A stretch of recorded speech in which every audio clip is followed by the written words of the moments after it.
This time on Watchers of Tomorrow, Romulans leading the blind.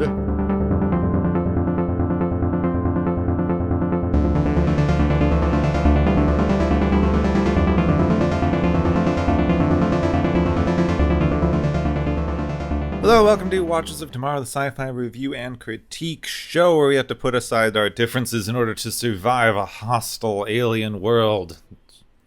Yeah, you just do anyway, basically. Yes. My name is Gepwin, and I am joined, as always, by my friend and co-host, Dr. Isix. Hi. And we have, this week, The Enemy, not to be confused with Enemy Mine, the very similar show that came out, or movie that came out about 4 years before this. So there is some parallels, perhaps. There are some parallels that I don't know if you've seen Enemy Mine. I was just reading through a synopsis, and there is so much wild shit in that movie. I've seen bits and pieces of it. It's one of those things that was on TV, semi-frequently when I was young, but I haven't seen it in years, so I generally know the basic ideas and some of the random bits of it, but not anything coherent at this point. I think what you need to imagine in order to get the Enemy Mine thing to work here is if Romulans could reproduce asexually. Yeah. And who knows, maybe they do at this point. Yeah, we don't know anything about Romulans, so. Yes, the only non-male Romulan we've seen was the Romulan commander from the original series, so. As far as we know, Yes. All Romulans could be the same. Some of them just like to have boobs. Yeah. Oh, I guess there was the one from Star Trek's 5 there. So, Yeah. correction on me, yes. Keep forgetting that's a Romulan. Yeah. It's like, oh, yeah, the lady with the funky hairdo situation there. Oh, yeah, she has pointed ears and it's not a Vulcan. Okay, Romulan. You've only got two choices unless you're dealing with something else because they love that. Yes. They just want to keep reusing the ears. It's either Romulans, Vulcans, or Mintakans, or those sphere guys. But they don't have ears anymore, so. So The Enemy came out in 1989. We're getting dangerously close to the 90s. Yeah. Because we're in November now. Mm-hmm. So we're going to have to start changing from, our big hair situation to being, just saying radical all the time. Yeah. Yeah, every writer. Soon every writer will be awesome. By the way, both of us are currently sporting a huge 80s hair, and this is completely true. Believe us. I know this is a podcast and you can't see us, but this is totally a thing that is happening 100%, right? Yes. Yeah, you can imagine me with big hair and shoulder pads. Yes. Mostly because I have no idea what men's fashion for the 80s is supposed to be. Well, I just went with rocker hair and yeah. In that case, big hair, a vest, and no shirt. Factory that makes sparks. Rhythm Nation, I think, come out at this point, or was that a few years in the 90s? I forget. Anyway, this episode that is still in the 80s. It's written by Michael Piller, who was the head writer for season 2 and the showrunner for a while, so he's going to pop up a few times. You're going to keep hearing about him. And yes. David Kemper, who's best known for his work on Farscape, the Peacekeeper Wars, and other sci-fi things like Sequest, DSV, and Swamp Thing, and Stargate SG-1. And Pacific Blue, which I don't think I've ever heard of. No. And American Gothic, but not the painting, but probably named after it. Anyway. Yeah. There's some sort of construction or something happening outside, and I can't reschedule well, so I apologize if I can't get rid of the background noise. This is just what recording in Brooklyn is like. Everyone can tell you. Yes. One of us will be editing this, and we'll do our best to filter it out. But if there's still, backing up truck noises and people hitting the horn over and over again for no reason, sorry about that. So guest stars. This is more of a bottle episode, so I don't have to read 200 guest stars like some of these upcoming things. Yes. My God. John Snyder is playing Borka. I always forget. I watch the thing and I make notes, and then I forget where they put the emphasis on these stupid alien names. I think it's Borcha or Borksha. he's a Centurion, and that's really all we have to remember here. Yeah. His acting debut was as a background gas station attendant in the cult classic movie The Warriors, which I just thought was interesting. Yes, Warriors come out to play, and all that sort of stuff was going on there. And can you dig it, Gepwin? I can dig it. Excellent. We went there was a place not too far from here where they shot one of the scenes that we got to see, because if you actually look at the map of the shooting locations, they go from like Queens to Brooklyn and back to Queens and then into the Bronx somewhere and then back down somewhere else. Just like you can't actually follow their route because their shooting locations just all over the place. Yes. It's like, aren't they trying to get to Coney Island specifically? And it's so you should be ending up in a certain location, but the Bronx is kind of the opposite side of town. He's also been in a lot of TV and film, like doing some stuff in Knight Rider and Babylon 5 as guest roles, and you've definitely heard him in stuff if you're an anime fan, because he's dubbed Mobile Suit Gundam and Ghost in the Shell. Trigun and Cowboy Bebop, and the Big O. Heck yeah. Oh. Cast in the name of God, ye not guilty. Big O, it's showtime. Let's be a giant robot and punch things. Yeah. Anyway. And then Stephen Rankin as Patak. I don't think it's Patak, but it's spelled like Patak. I don't know if they ever actually say his name, because he's the one who's mostly unconscious. Oh, I think Tomaluk is like trying to call him or something like that. It's like, hey, can you hear me? And maybe they say it there. And yeah, that's about it. He's going to be in other Star Treks. He's going to be in 2 episodes of DS9 as a Cardassian and Klingon, respectively. He's also a normal, boring man on Enterprise. Boring man. He's also part of the Enterprise Blues Band, which writes and performs Star Trek songs at various events. Nice. Also, he was Remy in an episode of The Adventures of Briscoe County Jr. Oh, was he? Yes. Fun. I have those DVDs over here. Yes, he was also in The One. Oh yeah, that thing. This is the problem with the format. I would love to talk about Briscoe County Jr., but we can't do another concurrent series. Somebody tell us if you want to get us to do a Patreon so you can make us do stupid things like Briscoe County Jr. Yeah, because if we were making like any money from this podcast silliness here, then we'd be up for doing Briscoe County Jr. So write some comments and leave reviews and say we want Briscoe County Jr. folks. Finally, Andreas Katsoulis, I'm sure I'm pronouncing that wrong. Katsoulis as Tomalak. He's been in a lot of stuff. You know him because he plays Ambassador G'Kar. Yeah, I hate it when writers just put an apostrophe in the middle of a name. Like that's alien, right? Yes. It's G'Kar, and it is a fantastic role, and if you're not familiar with Babylon 5, there's a lot of awesome things about it, but his character arc is one of my favorite things of the series, because where he starts in the series of Babylon 5 is kind of like his role in today's episode, where it's like, oh, this is kind of a generic alien bad guy who's which he's kind of typecast for at this point, but over the course of the series he evolves into something completely different.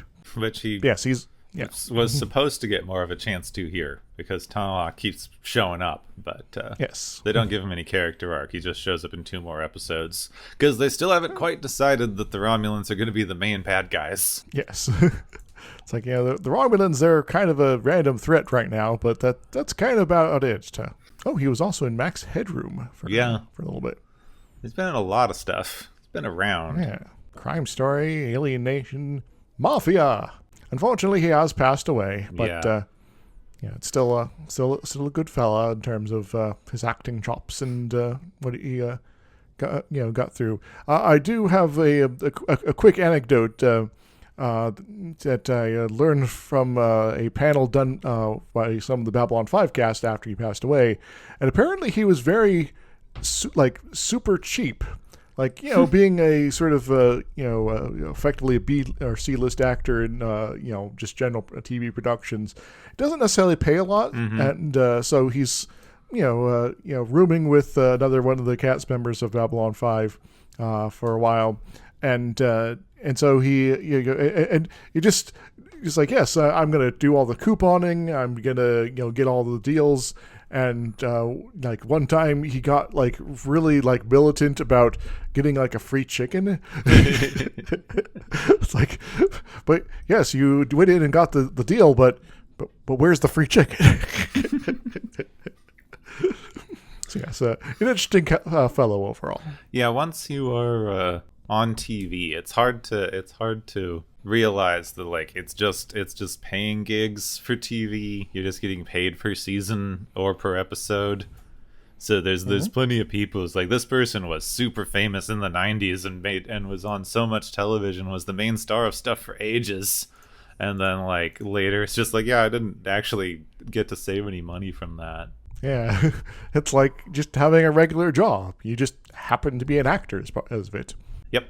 Yeah, the people that make millions are like the A-list actors that end up in big budget movies and the like, and then everyone else who isn't sort of in that upper echelons gets paid like random person on the street wages. You know? Since the only thing you ever hear about is your big name actor stuff, where it's like, this person got an unreasonable number of millions of dollars for this movie. But anyway, that's just there's other things you should listen to if you want to hear about behind the scenes movie making stuff. I'm quite a fan of the Shit Show podcast personally. Hopefully it's actually a good show, but And now we have the story of the actual episode that we're talking about. Yes, go for it. So Riker, Geordi, and Worf beam down to a completely inhospitable planet. You can't see 5 feet in front of your face. It's dark. There's thunderstorms. There's no plants. It's rocky. There's a giant thunderstorm going all the time. I do not understand how this place has air. Yep. It's like barely any oxygen. Sort of implied by just how inhospitable this place is. Apparently it's easy to breathe, but maybe this is like a case where they actually do have the animated series environmental belt thing going on. It just, you can't see it and it's hidden in a comm badge. Yeah, this is one of those weird planets that just happens to be at that weird evolutionarily sweet spot where the microscopic algae has put out just enough oxygen for humans to be able to breathe, but not enough for the biome to collapse because there's too much oxygen and nothing that breathes oxygen yet. Maybe there's some weird underground vent system that's just like buried oxygen chemicals that are, I don't know, just decaying because they're being released. I don't know. This place doesn't make any sense. No, but anyway. Rankman puts down a marker and reminds them they have 15 minutes to get back to their beam-out spot before their window ends and they're trapped here forever. Oh, no. They are here because they detected a distress signal coming from this planet. They immediately find an exploded Romulan ship. It was purposely exploded. Because there's sabotage. Yeah, stuff happening, I guess. Espionage and spying and such like. Yeah, well, this is if they know this is Federation space, at the very least, we don't want the Federation to get a hold of any of our technology so they could reverse engineer it because, we're the Romulan Empire. Obviously, our technology's better, right? Yeah. Worf finds a half-dead Romulan who attacks him and then gets knocked out in the most absurd drawback punch I've ever seen. Yeah. It takes a full 5 seconds to pull his hand back slowly, and then just punches him. That might be Worf being restraining himself from just killing this guy. He's like, I'm going to pull my hand back to let him know that I'm going to hit him. He's still trying to strangle me. Okay, I guess I'll punch him. This guy is obviously half dead. You could flick him in the ear and he would probably go unconscious. Yes. But maybe Worf wants to, it's like there's a medical punch, to the face, So Worf and Riker bring the Romulan back to the beam-out site. Meanwhile, the ground gives out under Geordi while he's exploring, and he falls down a big hole. Well, hopefully they'll be able to just beam out everyone and everything in this general vicinity, just in case. Riker tries to find him, but they can't, and they apparently only have this tiny little area they can beam stuff out. Drat. I didn't Foiled again. think it was weird, because Geordi wakes up, and they're both yelling at each other, but they're like not close enough to be able to hear and over the storm. My immediate thought, which I've never seen them do, is like, why aren't you just firing your phaser up in the air?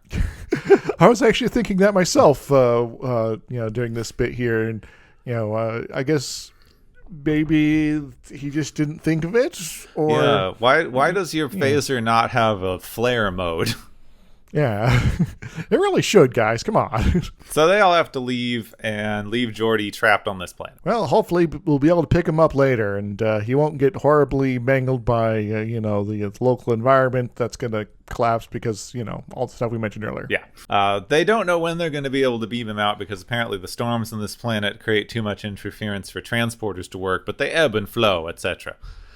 Picard wants to know why the Romulans are here, but their survivor can't/won't talk. Yeah, the survivor seems kind of like a jerk. He's like, oh, you saved me, but I'm going to be like a mum about everything, and I'm going to pass out if you even ask me about, contacting someone about rescuing me. Yeah, he's also dying, and he has some sort of brain degeneration, probably because of the planet's weird magnetic field.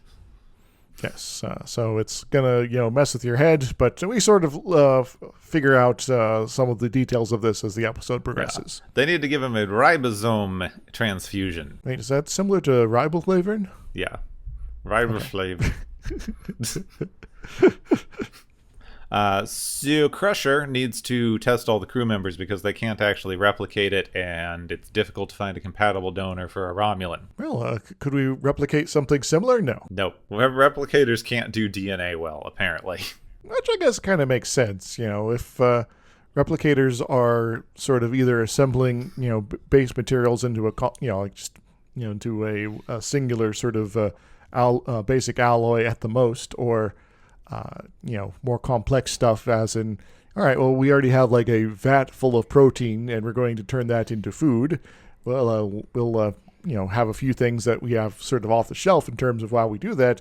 But if you want to, replicate some complicated genetic thing that's, not in our database, and we haven't figured out quite how to solve this particular arrangement of, atoms and molecules, then you're kind of out of luck. Yeah, also that thing where if it's going in your body, it needs to be exactly right. Where if you're just eating it, it can probably be like mostly right.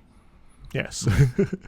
It's like, yeah, it might taste a little funky, but this chicken that tastes like spinach, it still has everything you need in it. So Wesley, being the little genius boy he is, comes up with the idea to send a probe down to the planet, and then sending up a constant neutrino pulse that Geordi will be able to see, and then he can modify it once he finds it to know that they're there, and they can beam him back on board with the probe. So I have to say that that's actually rather impressive technology for the visor to be able to detect a stream of neutrinos, outside the stream of neutrinos. Yeah, that you can just see it like it's irradiating something. Yes, because neutrinos, the thing about neutrinos is that they're neutral, and they don't like to interact with anything generally.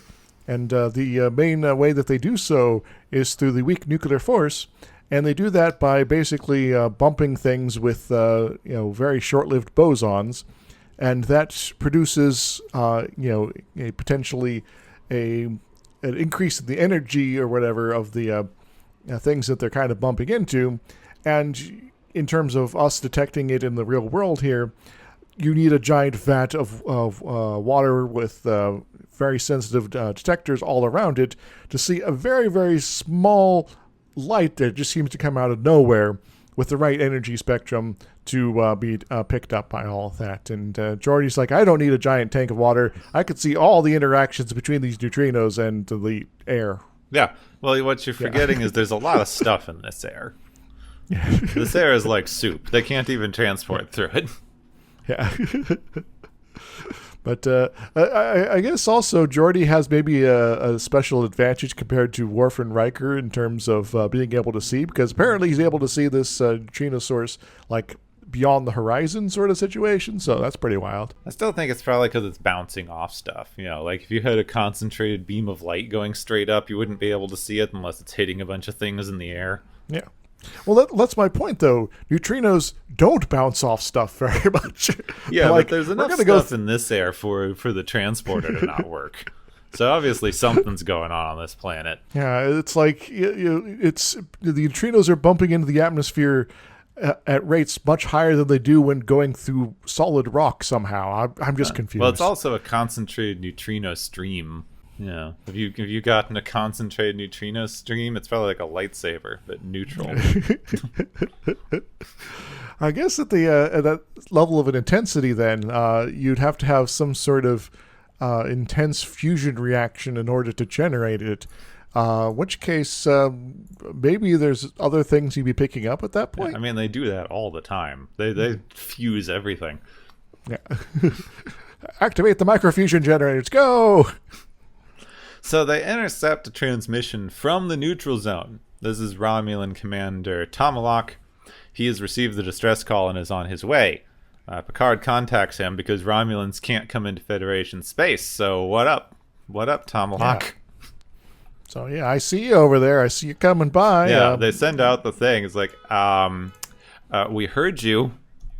You can't hide. And then he comes. I was like, oh, I totally didn't know you were here.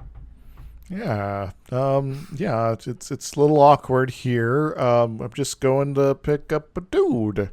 Just, as you do. Yeah, he claims a small one-man ship had a navigational error that sent it several light years off course and crashed into a Federation planet. So, just as they do. Yeah. Don't worry about it. Veer through the neutral zone, which is some arbitrary amount of space that seems to change. Yes, in the one episode of Strange New Worlds, it seems to be like half a mile. Other times, it's multiple light years. So, Tomalak wants to bring the injured Romulan to the neutral zone so that he can, pick him up without having to enter Federation territory. But Picard can't leave till they get Geordi back. Tomalak's not pleased, so you better get to the border before I do. Mm-hmm. Otherwise, there'll be trouble. With a capital T, which rhymes with P, which stands for pool. Right here in River City. So Geordi, when he fell, lost his visor briefly to remind us that he needs a visor to see because it actually doesn't come up that often. Yes. Once reunited with his vision, he's able to see that there's raw metal in the walls of the cave that he fell into, and he grabs some chunks and uses his phaser to melt them into spikes that he can use to pull himself out of the pit. Well, that's clever. Which is, this is one of the better ones because it's just like, I'm going to melt metal and turn it into pointy sticks, not I found a random crystal and some chunks of ore and I made myself a phaser. In terms of Star Trekkiness, making a phaser would be, in character for the series. But in terms of, having it be a clever idea that's believable, this is the better option. So once he's out, he's able to see the neutrino beam that Wesley sent down. He starts heading towards it until he's knocked down by the second Romulan survivor from their one-man scout ship. Oh no! Wait, one man? This means Tomalak lied! Yeah, or we are dealing with a Riker duplication situation. Well, in that case, there could be more Rikers and Worfs hanging out at this point on the surface, too. This is Borka. He is having a very bad day. And it gets worse because he gets rock slid. It knocks him down. Geordi helps him to the relative safety of a cave where Borka pulls a gun on him. Again, it's like, you saved my life, you fool. Well, thanks for that, I guess. I'm going to hold you hostage. And Geordi's like, jeepers, can't you, chill? No, the Romulan Empire and such like.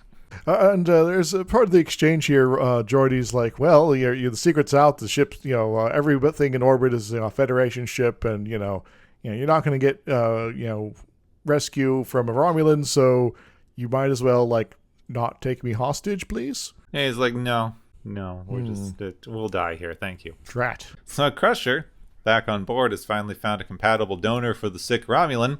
It's Worf. And he can donate whatever it is and save the guy's life. And of course, Worf won't, because Romulans murdered his parents. Well, it is, a bit doing that whole, hating on an entire group of people, sort of thing for the actions of a select few sort of thing, which is not good, Worf. But he's still very sore about that. So it's one of those things I understand, but I don't approve. You're into such weird stuff because it's obviously bad, but all the races in Star Trek are considered as such inseparable monocultures that, like, it may as well have been this guy. Yeah. And as we, interact with, Patak or Pentak or Patak here, or whatever his name is, over the course of the episode, he does kind of show himself to be kind of a jerk face who probably would have murdered Worf's parents himself. Yeah. But still, jerk faces deserve to live too. Yeah. And, that it doesn't excuse your racism, Worf. So Geordi and Vorka are still chatting around in their cave. Vorka tells him that blind kids would have been killed on Romulus because we haven't established anything about Romulans. So right now they're some sort of weird eugenicists, I guess. Maybe not eugenicists per se, but they do seem to be all about the sneakiness and just kind of our general vibe overall with them. So maybe this would be if you have a blind kid that's like a weakness that someone else could be exploiting, and you don't want that because it puts the entire family at risk or something. It's just like, we would kill the weak. This is why you are all weak. Which is interesting that as we can read the show, Romulans being a Cold War allegory. Mm-hmm. We have the U.S. as represented by the fine, good people of the Enterprise and their diversity and such like, and the bad, evil Soviets who are militaristic and do eugenics or something. Forgetting that we're the ones who were way more into eugenics than they ever were. Yes, and I guess in this allegory, Worf would be like a German scientist which we imported after World War II. Yeah, probably. Yeah, seems likely. Yeah, just in terms of how things are fitting together in the episode, not necessarily what he's actually about. So that's awkward. So Geordi, though, keeps showing that he and his visor are actually superior because he can tell something's wrong with Vorka. And then him, because whatever's happening on this planet is hitting them both pretty bad, and starts interfering with his connection to his visor, too, which means that he's got a time limit to convince Vorka to leave before he actually goes blind and can't see the neutrino beam anymore. Indeed. So, it would be nice to be on the move and maybe try to get ourselves rescued here sometime in the near future before that's impossible, maybe? Unfortunately, Vorka's not listening, because giving up a prisoner would not be the Romulan thing to do. Well, Vorka, do you want to just die here then? Because that's the only other option we got, really. It is the American way. Now things are getting a bit tense in space as well, because Tomalak can see that they are not, in fact, at the neutral zone border, and he is pissed off that they haven't left their guy to die so that his guy won't die. Interestingly, they never really bring up this when they're negotiating. It's never like, you don't want your guy to die, but I can't leave my guy to die. Surely we can understand each other. It's just like, sorry, we can't move for reasons. Well, I guess, maybe it's sort of one of those implied things that, it's like you understand because you're trying to get your dude. So deal with it. But I guess I do give them credit that they don't bring up the whole transplant thing there. Because that would have just pissed off the Romulans even more. Yeah. So Tomalak gets mad at them, of course, and orders them to get to the neutral zone before he gets to the border, or he's coming in. Oh, this is awkward. Could you just not? Geordi, also not having a good time. Vork is ready to die for his people. Geordi points out, though, that, sometimes you need to die for your ideals, but, is this really one of those times? What are we accomplishing here? Yeah, you're defending the Romulan presence on a death planet. Yeah. So, that you want to leave. This finally gets him to agree that leaving would be a good idea, and they head their way out just as Geordi's visor fails. Well, that's terrible. Vorka, you can't walk, can you? Well, Geordi can walk. Vorka can see. But he can't see neutrinos. Yes. Maybe we can wander around the planet long enough to find some neutrinos. I mean, you may as well, because you know sort of a general direction, and it's better than just sitting in this cave and dying. Yes. Maybe we can work up a doohickey to solve the problem. I mean, probably. That's what Star Trek does. In fact, that's what they do, right? Yeah.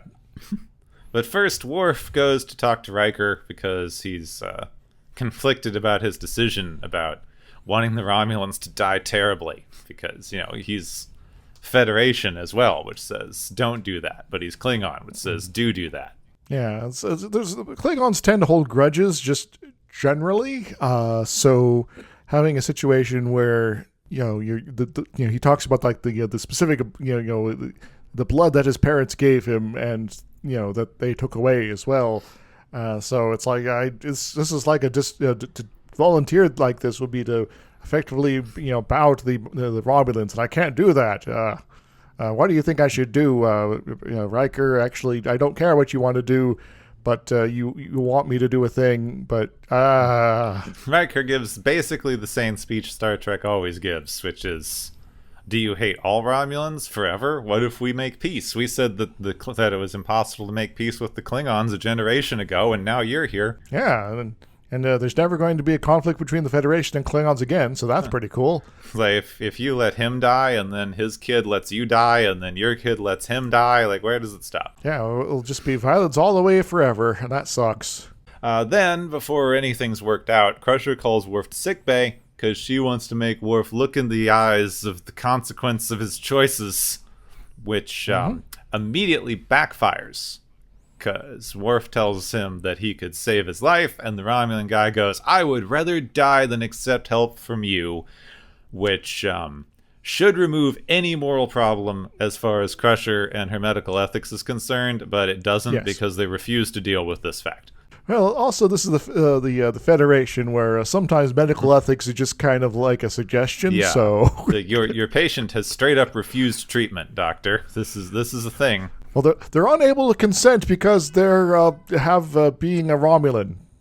Yeah. See, this was a big mistake on her part, because ethically, assuming medical ethics haven't changed at some point in the last several hundred years here, ethically, if he had not verbally denied treatment before becoming unconscious and unable to be revived, you can do whatever, because you have to assume that an unconscious person would default to the option that would save their life. Yes. But because you brought in Worf and told him about the thing before he was unconscious, he had the chance to refuse treatment, and now he's refused treatment, and there's nothing you can do. Yep. So should be a closed case here. So yeah. So good on. job, Crusher. You tried to guilt somebody into a thing, and instead you got your treatment to commit suicide. You got your patient to basically verbally kill himself. Maybe you should have a whole episode about medical ethics down the road to maybe sort through some of this. Crusher wanted to guilt someone into doing something because she's a bad doctor, and it backfired, and I love it because doctors need to learn. Stop guilting people, doctors. Listen to your patients and stop guilting people into terrible situations. So back in the cave, Geordi's ready to give up because his Vitasor works fine, but he can't connect it to his brain anymore because of the radiation. Varga goes, you didn't want to die a minute ago. What changed? Like, make it work again. You're the Federation genius. Could turn some rocks into replicators for us here. He says that he might be able to connect the tricorder to his visor, but he can't see, and it's delicate work that he can't do by touch. Then Varsa goes, hey, you know what? I can see. Yeah, my eyes haven't disintegrated yet, so, So they managed to connect up the thing, basically. Vorka can barely walk, and Geordi can't see, so they make their way very slowly to the neutrino source. Yeah, thankfully, the pathway out of here is leveled terrain that they'll have no trouble with whatsoever. Yeah, because all caves need to be set up for camera dollies. Yes. The Romulan warbird has entered Federation space, and it's on its way to the Enterprise. Picard decides to give Worf one last go because, if they can save this dude before the ship shows up, maybe it won't start a war. Yeah, that'd be cool to not have a war. So, Worf, how about you come in and volunteer to give away your ribosome, riboflavorins there? And we'll just quietly ignore that the guy refused treatment. We'll discard medical ethics because the war, I guess. Yeah. Worf does know that if the Romulan dies, it could start a war, but he has a Klingon moral code, etc. Picard gives a speech about how sometimes, as a commander, you need to ignore the rights of an individual for the greater good, and Worf would do anything he was ordered, but they don't want to order it, etc., etc., and then the Romulan just dies so they never have to deal with the situation. I do think that part of Worf wanted him to be ordered to do it. Then he'd go through it because he's honorable and follows orders. Because it would remove his moral problem. Yes, I got to refuse, but I also followed orders, and it would solve the whole thing for me. Worf is basically standing there the entire meeting, going "If you ordered me, I'd do it." Wink, wink. Yes. But Picard's not the kind of person to order someone to do something like this. That he does have to balance this here, but he's not going to run roughshod over the principles of one of his officers here, even if he very much disagrees with them. This is one of the things that I feel like they never explored well enough in TNG. It's the definite thesis of TNG as opposed to the other two shows, which is you cannot defend something by sacrificing what the thing itself stands for. Yeah. You can't order someone to go against their own moral compass for a moral reason, because at a certain point, what are you even doing? But if he was no moral compass, well, I guess we don't have one at times. That doesn't work, actually. Yeah, when the world had moved on by the time we get to DS9, we're we need to sacrifice everything because terrorism bad. Well, much more in Enterprise, actually. Yeah, but way more in Enterprise. DS9 was starting that, though. No, they did try to actually, investigate it better there at times. But we're not covering Paradise Lost right now, so... So, with really, really bad timing, Tomahawk shows up right as the guy dies with his big ship. And we've already established that these big Romulan warbirds could probably take the Enterprise in one-to-one fights. This could be a bad time for the Enterprise here. They power up their disruptors. They are in a direct standoff. And then they detect the fluctuation in the neutrino beam, indicating Geordi's reached the beam out point. And, of course, they can't do anything about it, because they have their shields up to, not die from Romulans. Yes. Also, we learn at this point that the Federation sensors might actually be way better than those of the Romulans. Yep. They're able to detect that it's not just Geordi down there. Yeah, they detect that there's actually 2 life signs, which gives Picard a chance to gamble. Mm-hmm. So Picard sends an open message to the Romulans because, they're not talking. And he goes, Yes. We're ready to start a war. This will be one of those places that history could turn bad, and we both have really good reasons to not trust each other, but one of us has to make the first move, and it's going to be me. And he lowers the shields and beams Geordi and the Romulan friend straight to the bridge. And the whole time they're doing the broadcasting so that the Romulans can see what's happening on the bridge. And it's oh yes, there is a Romulan who's just been beamed to their bridge. So now that they've found the other survivor, Tomahawk's oh, whoopsie, I guess I was misinformed that it was just one dude. Sorry about that. Thanks, bye. Yeah, we'll take him back here now. So we'll, you can escort us out. It's fine. So they have Geordi take Vorcha to the transporter, and they all agree that this one just got a little bit too close to everyone dying. Yes. Wait a moment. Geordi's already recovered from his visor not working? Seems like. Or he just, he knows the ship well enough. He'll be fine. Though it would be funny it's Geordi, feel free to take our guy to the transporter. And Geordi's I'll do my best. And, he goes over to where he thinks the turbo lift is and just runs into the wall. That'd be... Yeah, bonk. Yeah, it's oh, yeah, by the way, my visor's not working right now. So, what'd you think? Yeah, damn it. It's a pretty good... I liked it overall. It's a little moralistic and also sort of just like doesn't explore its own premise particularly well.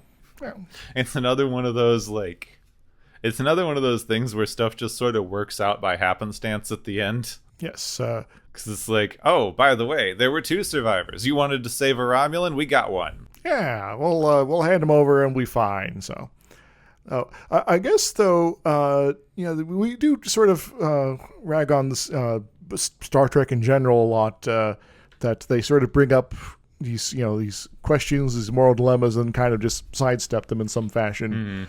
But I guess maybe the one question I have, in general, is so they're bringing up these things but not exploring them well.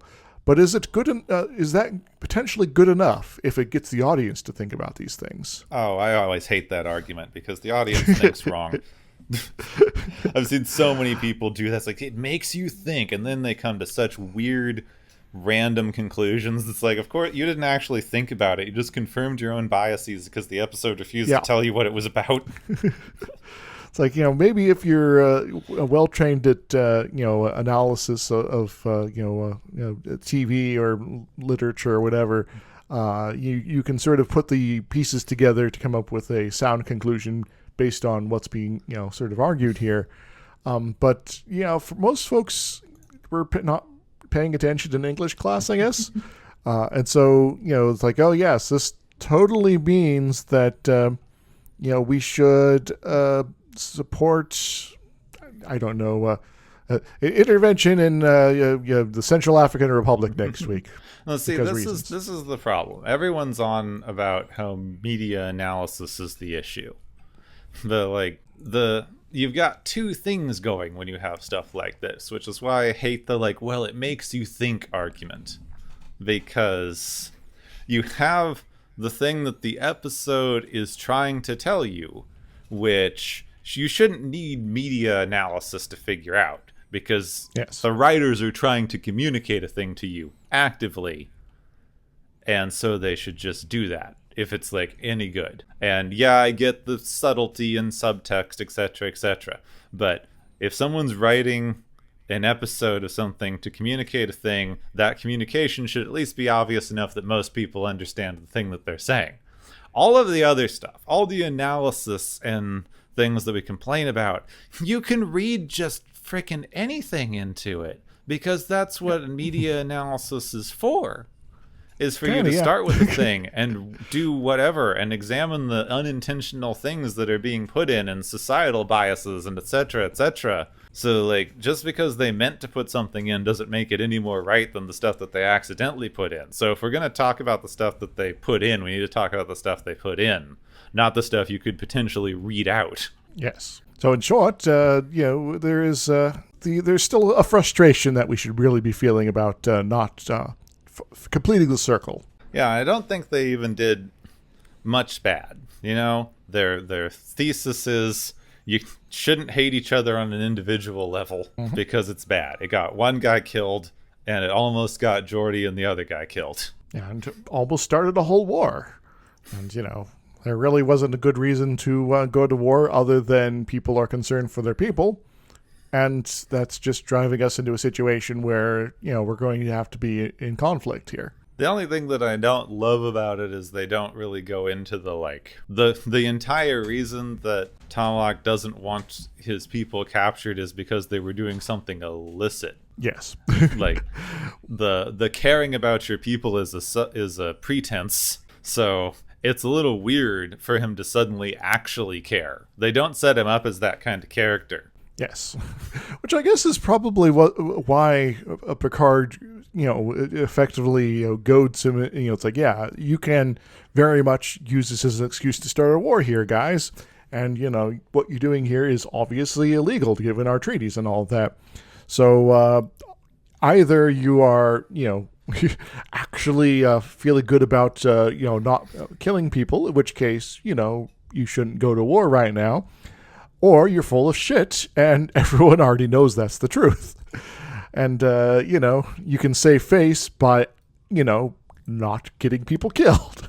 So what I really think in this is just they keep having this issue in a lot of Star Trek things, which, I don't really begrudge. Writing TV is difficult. They just never know how to end something. It's like we've set up this big thing with like political intrigue and the question of individual friendships in conflict and trust and all this stuff, but we don't know how to end it. So I guess we randomly get the guy to the bridge at the end and he goes, no, it's fine, don't shoot anyone. Yes, I didn't reveal any secrets, and we're now friends. We get along. That's cool, right? Yeah. Can I go home now? And they didn't really want to deal with Worf.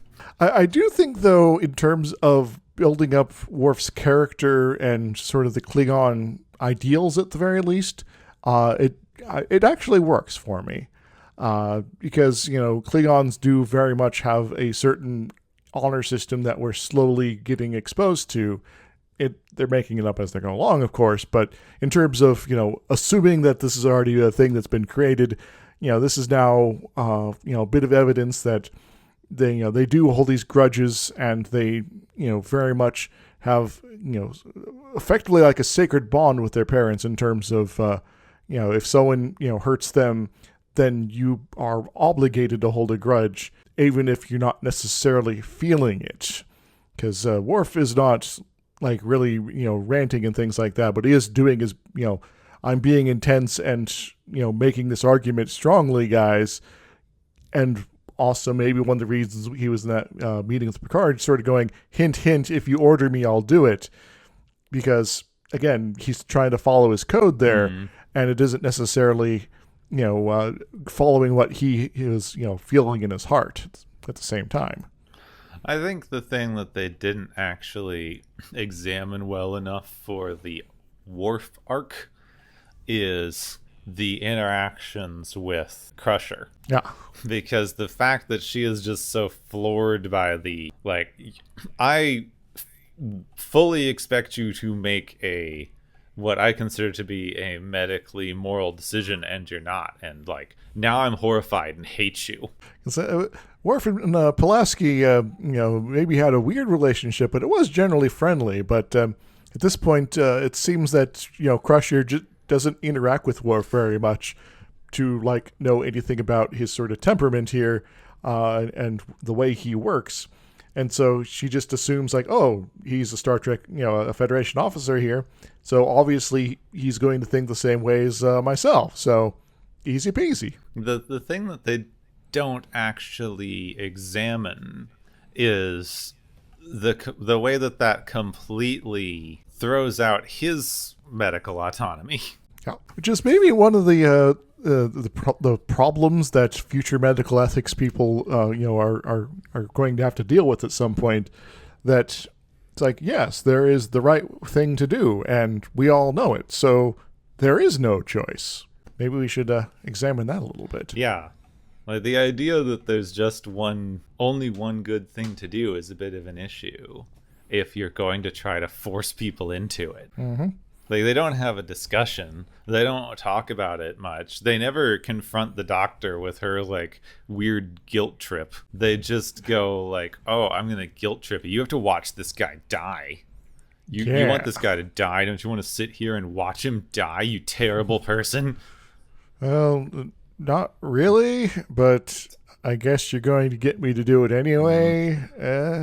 Which is why I love how much it backfires, and I wish that it kind of went into it more. If we ever end up doing fanfic, Gepwin, this is the sort of thing we should cover. What happens when Crusher has to face a medical ethics board about her decision to try to guilt Worf into doing what she thinks is the right thing. Yeah, we don't do this. This would be considered completely wrong. We have a freak out about changing whether or not your driver's license should automatically opt you into organ donation. But no, we don't call you into a room and say, you don't want to donate your kidney to this guy, watch him die. We're going to put you face to face with your victim, but I didn't hurt this guy. You punched him the one time. Well, he's trying to strangle me. Yeah. I also, one of the things about this episode that I rather liked was the tension, which I've said about some episodes previously, that they are very much doing a Cold War sort of thing here in terms of ratcheting it up It's like this could be the tipping point of everything like that. That there's maybe some brinkmanship involved, Kepwin. Oh no! You know what? Brinksmanship. Do you know what I'm going to bring up now? No, not necessarily, because there's a lot of that. Yes. Well, maybe a historical instance thereof. Yeah, one of the millions. Well, specifically the Cuban Missile Crisis. So what do you know about it? The U.S. Army got faulty intelligence about them setting up missiles in Cuba that were similar distances to missiles emplacements we had all over Europe. And they were already set up and were fully functional, but the CIA got bad information and told the president that they were setting them up and that he should stop it. It's a little bit more complicated than that, but in the 1962 during the Kennedy administration, there was sort of a worry about the missiles going up there. And there was actually an agreement between Khrushchev, the leader of the Soviet Union, and that Fidel Castro guy that everyone was mad about for a while. That they're going to actually set up some missiles there, and so they're like, okay, so we're gonna slowly get onto that. And U.S. of course, with the CIA, as you mentioned, there was already freaking out well before this. So it's like we're gonna start doing some overflights and. We're going to, we actually see them doing some stuff here. So we're going to send those, pictures, back to Washington. And Kennedy's like, this seems like a bad thing. And if we do let them set up missiles here, they'll probably not let me get reelected here because, people don't like being under, nuclear threat. Well, these are relatively short-range missiles here that they, seem to be actually deploying there, as opposed to some of the other stuff that's sort of rumored about. But it's still enough that we have to worry about it, so we are going to do it. And so he brought together a bunch of the, sort of the inner circle, Joint Chiefs of Staff, Vice President, that sort of thing, and kind of kept out a lot of the other government because if news about this really got out, that there's this potentially, a situation here that it could be like kind of a panic moment here.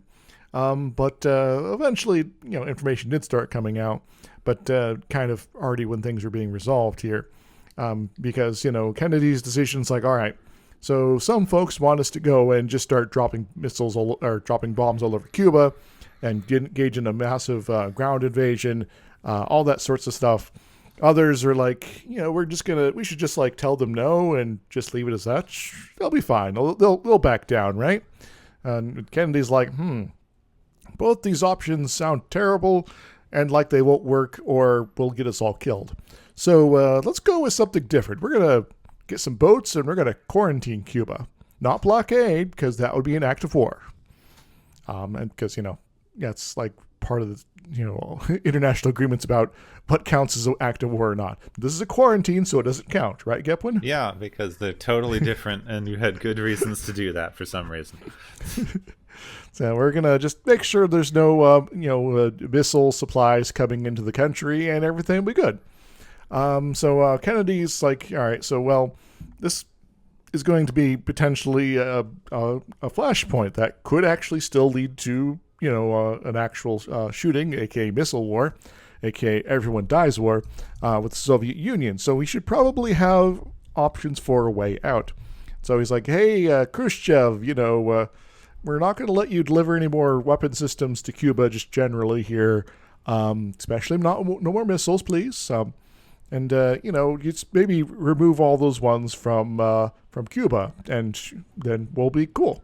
Also we have a Monroe Doctrine. We're going to cite a few other things, and we're going to get, high alerts so we are prepared. So if you do try to do anything in the meantime, we are totally ready and all that.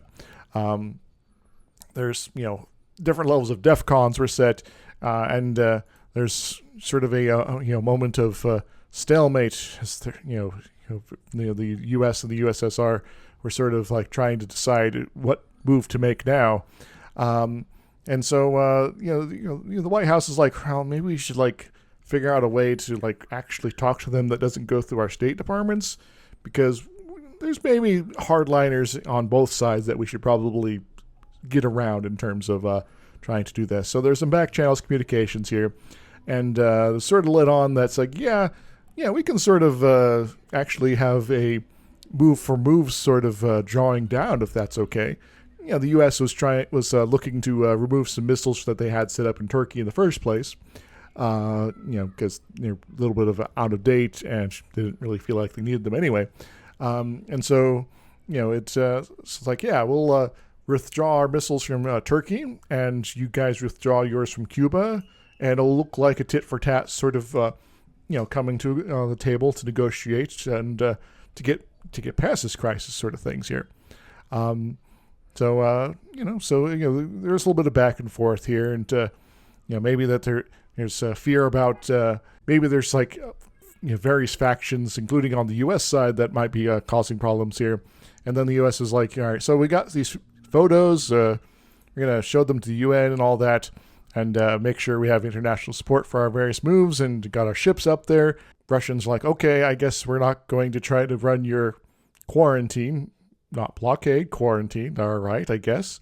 And, we'll sort of slowly start withdrawing stuff, and early the next year, since it was like later in the 1962, early 1963, the U.S. started removing the missiles from Turkey, and everything was happy forever, right? Yeah, nobody had a tense boat blockade run or anything. Yeah, and and some of the bombers and things like that were also removed from Cuba, and a few other sorts of things. And so it was sort of seen as a moment of brinkmanship. There was also afterwards, one of the results was to actually have a more direct line of communication between the two countries and their leadership to basically do what they did with the whole back channels, with the sort of sneaking around and talking to a specific ambassador to send messages on and all that sort of stuff. Because, if the whole fate of the world is kind of, in your hands, it might be nice to have a little bit of means to say, hey, what you doing, in a more direct, line of communication there, like Picard talking to Tomalak and saying, I know you're not talking to us, but we're going to keep sending you messages here to show you what we're doing and how it's going to resolve the situation, so please don't shoot us. Instead of a State Department going like, well, they told me to do this, but I'm not gonna, because I don't like this guy. Yeah. It's like, we've just gotten out of the 50s where, there's still a lot of Red Scare sort of stuff going on here, including, purges of the State Department of supposed communists. So, the folks that are left tend to be fairly anti-communist to maybe a silly level, like, let's get ourselves killed in order to show them up sort of moves there. And Kennedy didn't want to have anything to do with that. But, this sort of having more direct lines of communication, like the red phone sort of stuff there, there was also sort of moves that's like, okay, maybe we have been going in this a little aggressively, and we have, an instance like this that is very much a point that if had gone even slightly differently, then we might all be dead at this point. So maybe let's sometimes start talking about things to ease tensions.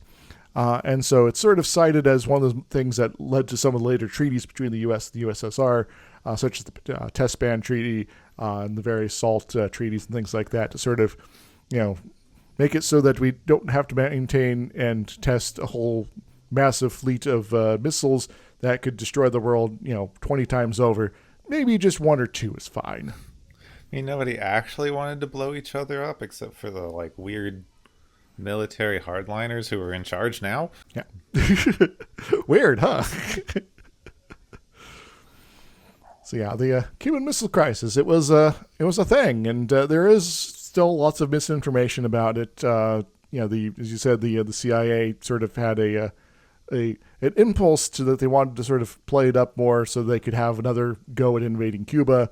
The whole Bay of Pigs they had previously didn't go well for them and their efforts there, and so there's a lot of various players involved, and so it was a very good move that Kennedy is like, yeah, everyone's kind of nuts, so let's maybe just do this on our own and with the people we trust.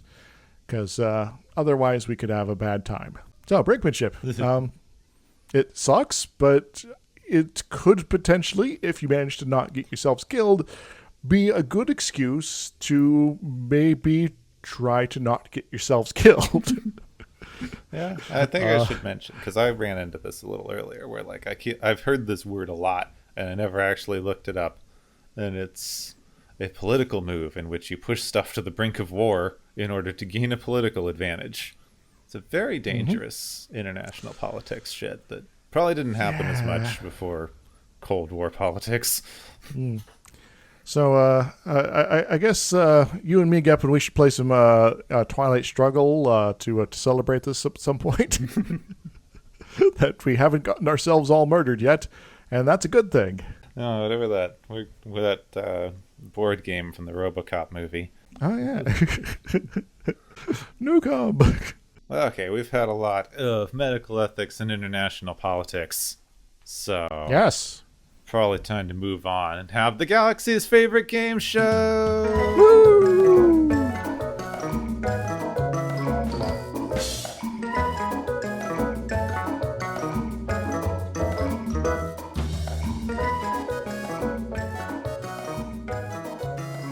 Hey everybody, welcome to the galaxy's favorite game show.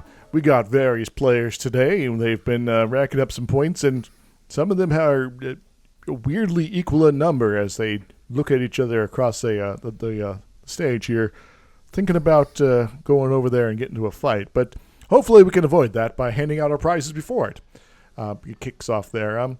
So the first one is the medical malpractice prize, which goes to Worf and Crusher. Worf for treating the dying Romulan with a punch to the face and then, refusing the transplant. Though he did have pretty good reason for both, if you're sort of a Klingon ethicist here. And Crusher, we already talked about that. What do they win, Gepwin? I think they win a coming together moment with Worf and the dying Romulan, where they both just get so mad at Crusher trying to force both of them to do medical things that they flat out refuse to do, that they actually wind up liking each other and doing the transplant anyway. That would be an interesting twist, and I actually kind of now want to see it, actually. Our second prize is the Wonderful Hostages Prize, which goes to Geordi for just being so chill and generally good fella while being held at gunpoint, saving the Centurion's life after the rockfall, all that sort of stuff. He's just a nice guy. What does he win, Gepwin?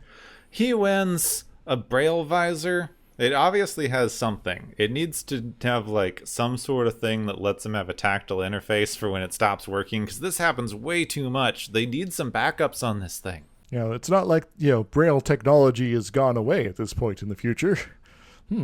Anyway, our last prize today is the Cold War Strategy Prize, which goes to Tomalak for the most part. Picard for maybe a little bit, I guess. For engaging in brinksmanship and deception so he can get his people back. What does he win, Gepwin?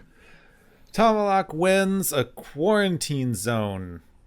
So they can just put missiles on this planet, and whatever future missiles are anyway, and then... then they can start talking again, because the neutral zone's a bit of a weird concept already. Well, the neutral zone was supposed to be the quarantine zone. Whoops. Oh, well. That's all I got here today, Gepwin. Feel free to take us away and try not to fire your missiles in the meantime. Thank you all for joining us. Keep your missiles right where they are. And we appreciate you being here for the galaxy's favorite game show. Woo!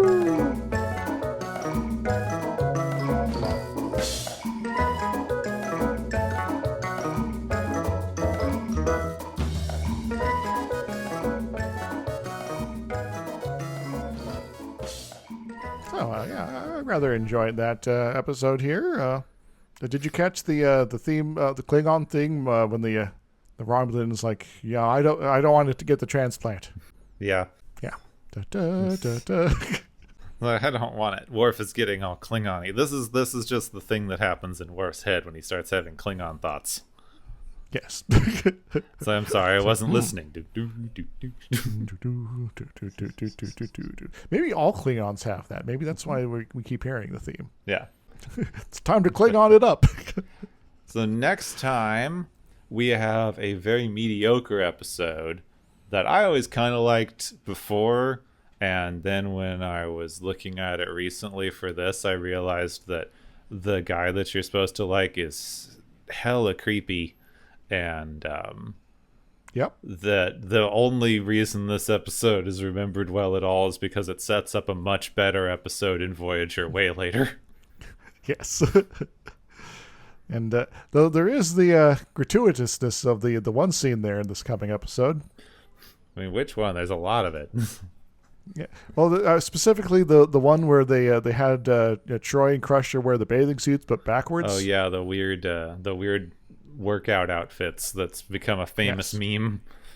Yes. Though I do also appreciate the alien with the giant head. Yeah, giant head man.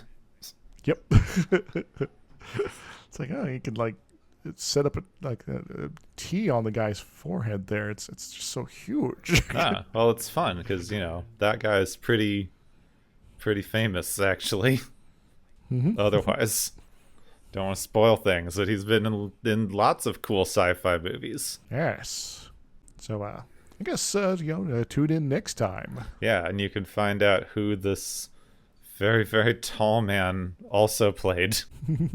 And he was also in Pee-wee's Big Top Adventure. Oh. Pee-wee. I don't think I saw the Big Top Adventure. I think it's called Big Top Pee-wee. But yeah, he does something with a circus. I also had not seen it. But yes, now looking at his listing here, and there's some interesting things here. Oh my god, he was one of the actors considered for the role of Geordie LaForge, which would have been really interesting considering he is 7 foot tall. Yeah. That would have been an interesting dynamic because, Michael Dorn plays Worf and Jonathan Frakes, who plays Riker, are both also giants. Yeah, but they're like 6 something. Yeah. And this guy is even taller, and it's like, wow. There's this trio of super tall people, including the one who's taller than anyone else in the universe, apparently. He's just the random human engineer. Yes. And everyone else is tiny. And that would have been interesting. Anyway, if you know who the tall guy plays, which you should by now, you could comment and up our engagement. Otherwise, next time you'll figure it out because it's not that much of a reveal anyway. Indeed. And he's kind of a side character. Yeah. Anyway. Next time on Watchers of Tomorrow, gratuitous aerobics.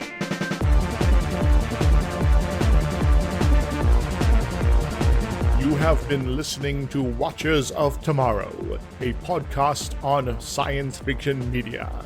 Find and follow Watchers of Tomorrow on Podbean, YouTube, Spotify, iTunes, Google Play, Stitcher, Pocket Cast, Spreader, Digital Podcast, and perhaps many more to come. If you enjoy our podcast, make sure to subscribe for more. And where possible, make sure to rate your experience or leave us a review. You may find Gepwin on youtube.com/Gepwin and Twitter @Gepwin. You may find me, Dr. Isix, on youtube.com/Dr. Isix and Twitter @IsixLP. Music is Waveform and Mori's Principle, both by DRKRN. You can also check out the Watchers of Tomorrow Discord channel. Make sure to share the experience with your friends, family, enemies, and alien overlords. If you feel you are suffering from transporter syndrome, please be aware that the next time you step off the transporter, that you, that is now, no longer exists.